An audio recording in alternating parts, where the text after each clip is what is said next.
Okay, so the way this project came about was in 2005 I was on a fellowship called the Japan-US Friendship Commission Fellowship, where I was in Japan for about 7 months.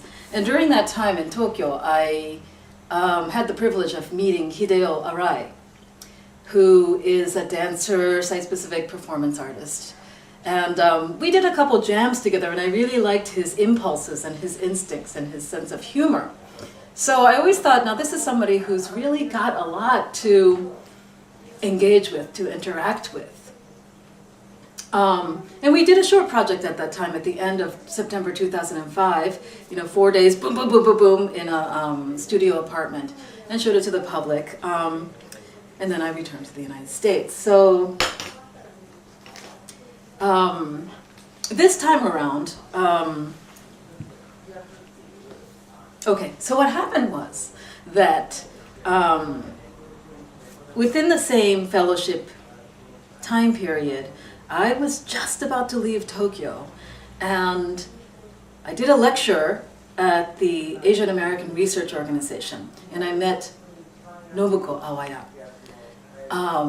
who was very interested in dance, and then she told me about this house, the Chihan-an house, 200 years old, and she just wanted me to stop by just to see it. She said she was starting to just get the idea of artists coming through as her grandfather Chihan had done, to give them little retreats, sources of inspiration. And so I stopped by for just a weekend in 2005, and she had invited me to perform dance here. And I said, if you want a dance to be performed in this space, we got to get the queen of site-specific, Leah Stein, my friend and collaborator in Philadelphia. And Leah is someone I've known for 20 years. We've collaborated together for a long time. So, 2 years go by, and I thought, okay, let's write a grant for this. So I did. I wrote a grant and was able to receive just enough money to start an exploratory process. So I asked Hideo to come in to the collaboration, and Leah to come from Philadelphia, and Nobuko to provide space for 3 weeks. And I had also at that time worked with Mika Kimura, a vocalist. So it was a chance to bring all of these people, places, memories, fantasies together, to see where the crossroads or intersections might turn into magic, I suppose.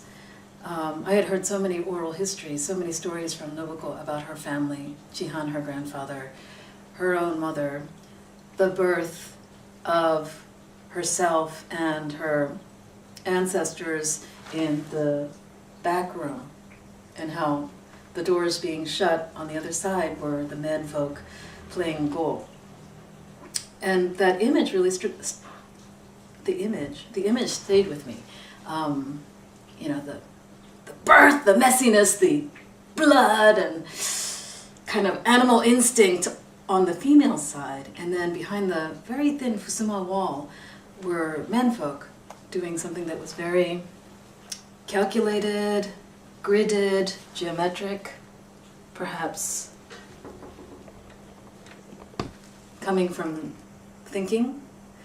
So I thought this house had a lot of potential, both from an energy point of view, ancestral point of view, the visual doors going in and out and things seen and not seen, and then bodies. Who are they?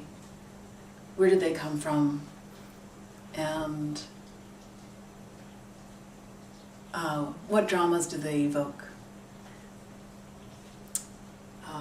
And maybe as a footnote, I will add that for me, as someone who grew up in both the United States and Japan, equally as a child, the fact that the Izu Peninsula is the site of Shimoda, the port where the black ships from the US came in and broke the 250 years of Japanese isolation, at which point Japanese centralized culture, kabuki, ukiyo-e, woodblock print as we know it, started to disintegrate, summarize, broke apart, and Western culture or US culture started to come in. So that was kind of a turning point on this peninsula, in this geography. So for me, it's more in the backdrop.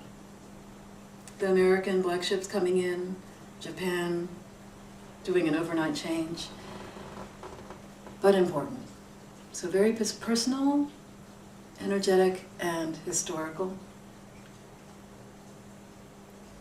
And I just wanted to bring these people together. Yeah, I wanted Leah to meet Hideo and Mika and Nobuko and Iwasa-san and everybody, and see Japan for the first time.